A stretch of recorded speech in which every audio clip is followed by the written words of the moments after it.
tuyazirikane tuyiroresha ko twebwe abakristu, twebwe twasizwe amavuta mwibatisimu tugategwa iteka ryo kuba ingingo za Kristu, tuyerekeze ku buryo bw'umwihariko kuri aba bavukanyi tuyazirikane tuyiroresha ko twebwe abakristu, twebwe twasizwe amavuta mwibatisimu tugategwa iteka ryo kuba ingingo za Kristu, tuyerekeze ku buryo bw'umwihariko kuri aba bavukanyi bagira batirwe mu budiyakoni no mu busaserdoti, nibo Imana yaciye ko bidukoranye uyu munsi muri iki kibanza aho ibasangiza ubutumwa n'umwana wayo w'ikinege. Umutima ukama uri kuri jewe, aya majambo nibayiyumvemwo, nibayavuge gusa, bayagumize ku muzirikanyi wabo, abanyengetere mu bwenge no mu misokoro yabo, bame bayazirikana. Kumwe umukama amaze kubwira igihugu ciwe ati, umukama niwe musamana yawe, uramukunda n'umutima wawe wose n'umushaha wawe wose n'ubwenge bwawe bwose. Yaciye yongera ko ati, iryo jambo bararyigishe, barizirikana aho bari hose, ari mu nzu, ari mu rugendo, uryamye, uvyutse. Mbere nokongera ko ni aya majambo bayazirikana aho bari bose, barya, banywa, bakina, bajajura, bamenye ko umutima w'umukama uri kuri bo, kuko agiye kubasiga amavuta abashushanya na Kristu mwene Mana yasizwe na se, ngo basangira n'ubutumwa bwo gukiza isi, kugira ngo biyebere ubutumwa bwayo, kandi na wewe nyene watigwa n'Imana ngo bishikanwa rihimbara iyo Mana. Bavukanyi, wabatijwe wese, mutima w'umukama yaramwururukiyeko, aramutwikira kugira ngo amugenze kandi amubesheho. Nkako warasizwe amavuta meranda ku rugero rwawe, ngo usangire ubutumwa na Yesu Kristu, we musaserdoti, umuhanuzi n'umwami. Mwibatisimu wabaye umwe na Kristu, ngo kumwe nawe, hamwe nawe ushobore kwihereza Imana no kwihereza ishikanwa riyihimbara, ishikanwa ryo gukenguruka bw'imitima yacu mu gusenga, mu gukenguruka, eka mbere no mu ndirimbo. Bisuye kandi mw'isakramento ry'Ukaristiya usangira umubiri na Yesu Kristu, usangira umubiri wa Yesu Kristu, gutyo ubuzima bwawe bukinjirwamo n'ubuzima bwiwe, ukaba umwe nawe, akaba muri wewe, nawe ukaba muri we, kuko ugumye muri we nawe akakugumamwo, ntushobora kwama byinshi.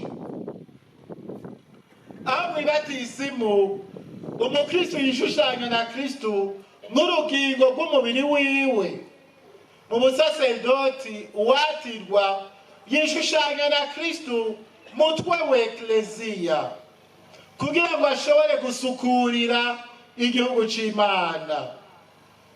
Aba bavukanyi bagira batirwe, isakramento baronka ribashushanya na Yezu Kristu, rikabaha ububasha bwo gutagatifuza igihugu c'Imana mu gutanga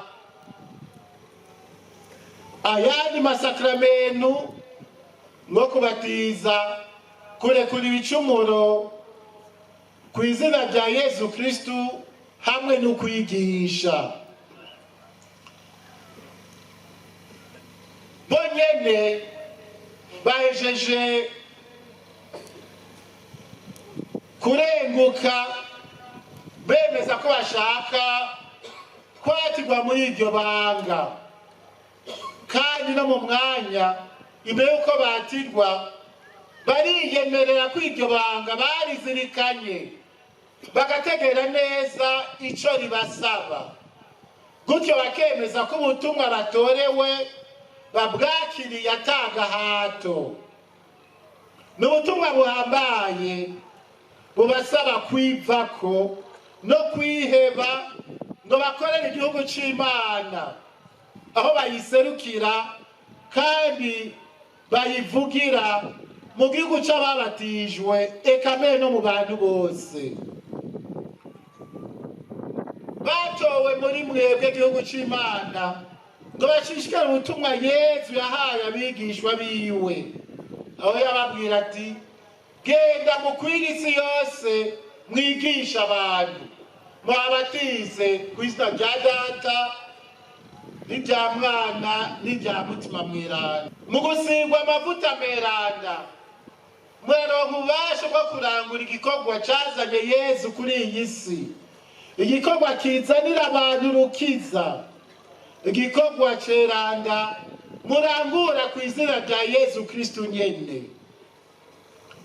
Mbere igikorwa gihambaye kiruta ibindi vyose muzorangura uko bukeye uko bwije, ni uguhereza inkuka ya misa, yo soko n'ihangiro ry'ubuzima rukristu, aho Yezu yategetse abigishwa biwe kubigira bamwibuka. Murabigire munyibuka, nk'uko Pawulo Mweranda abitwibukije mu gisomwa ca kabiri, mbere akongera ko ati uko mufungura uwo mukate mugasangira no kuri ico gikombe, murame mumenyesha urupfu n'izuka vyiwe gushika azogarukira. Bavukanyi, isigwa muronka ribashushanya na Yezu Kristu, ngo mumubere ivyabona, muzombera ivyabona gushika iy'isi igarukira.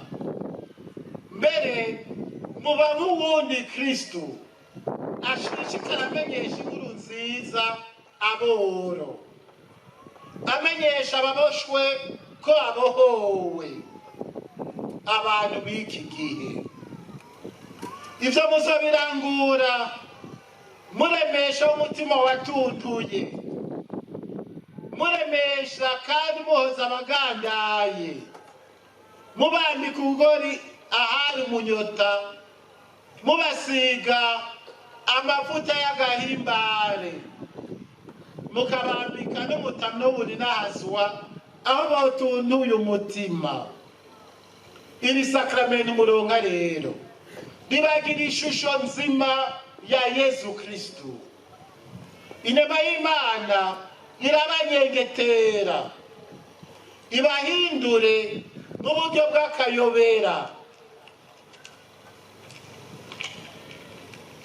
Ububasha bwa Kristu bukore muri mwebwe, aho mushobora kuvuga nka Pawulo Mweranda muti inema y'Imana niyo yangize icondi ko mwishushanya na Yezu Kristu. Mwitwararike kwamana umutima urya nyene yari afise, murangwe no kwicisha bugufi, mwamane umwete mu kwigenza neza. Abakristu nibabona urukundo rwanyu, bakabona ubwitonzi bwanyu, imbabazi zanyu, umwete wanyu mu kwitangira ubutumwa bwa Ekleziya, batangarire ibyiza inama y'Imana ikora muri mwebwe yindura amagara make ya muntu mu bubasha bw'Imana.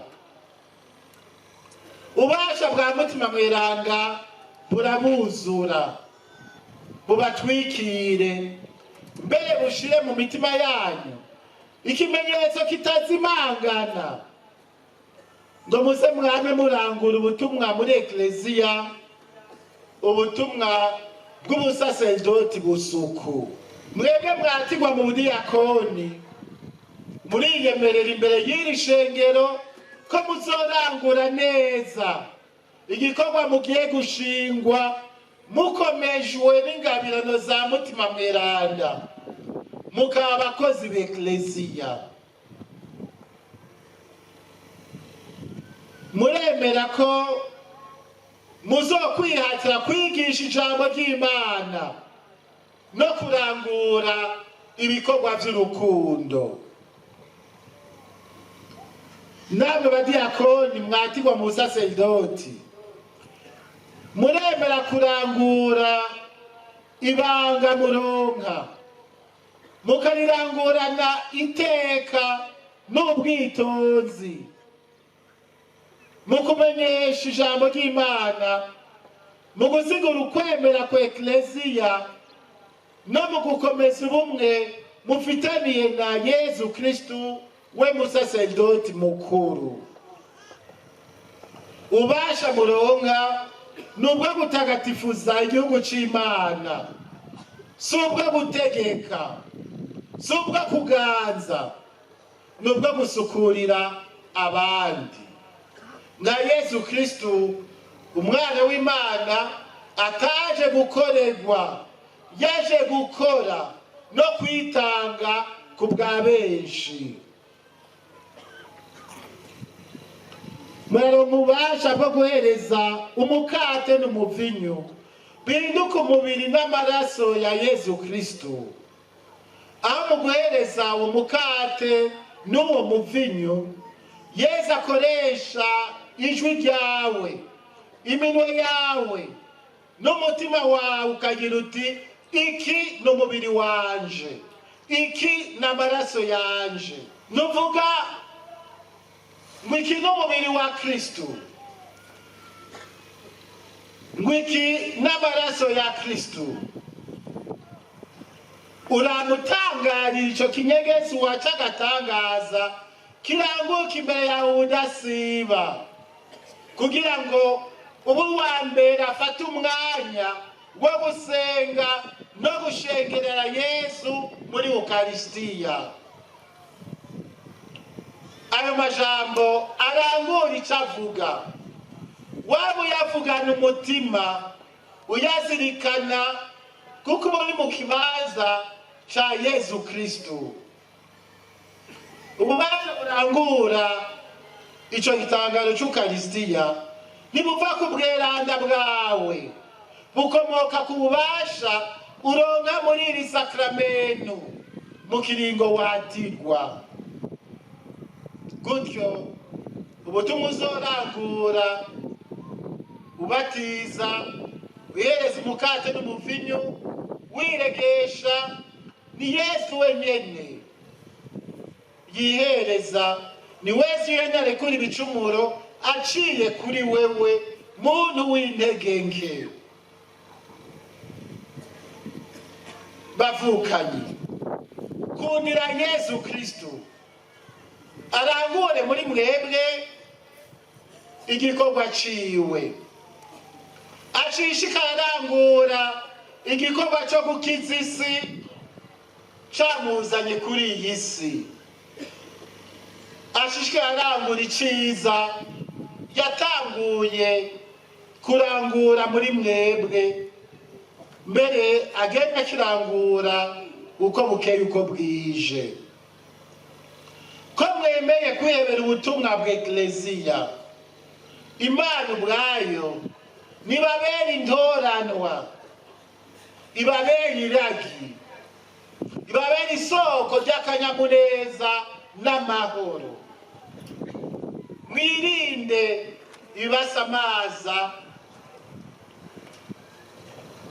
vyobafatira bikabakwega bibatesha umwanya wo kwihebera urukiza rwa bene wanyu.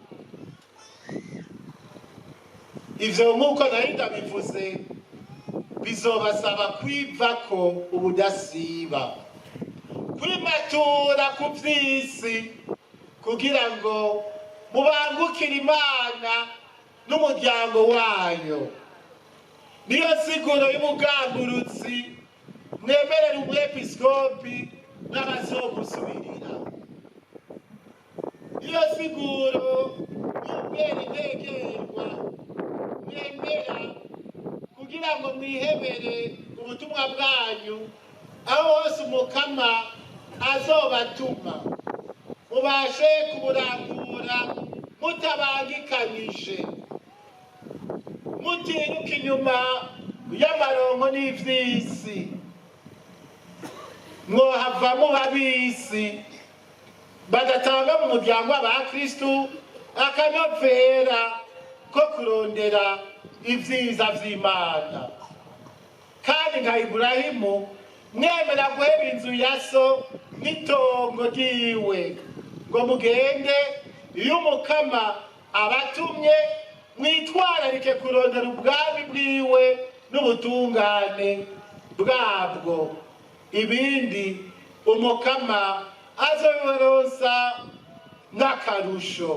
Murasigwa amavuta mu biganza kugira ngo ibiganza vyanyu bitagatifuzwe, bize vyame bihezagira igihugu c'Imana kandi vyitwararika ibihezagiye. Igihugu c'Imana, bakristu mukoraniye ngaha, himbarwa no kugabana abasaserdoti n'abo badiyakoni baje kubafasha kumenya Imana, kuyikunda no kuyikorera.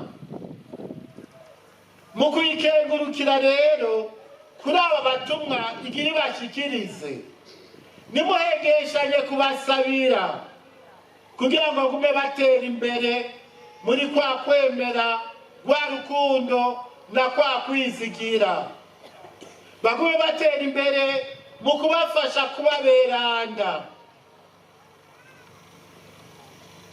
mubabe hafi, mubakunde, mwemere musangire ubutumwa, mbere bikenewe mubakebure.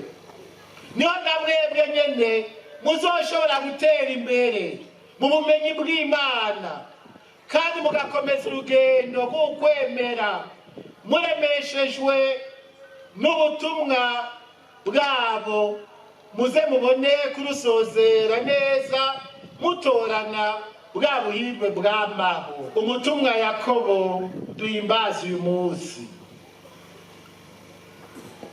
na Tereziya mweranda w'umwana Yesu yaragije wa paruwase, yatoranye ubutumwa bwo gukunda no gusabira abasaserdoti,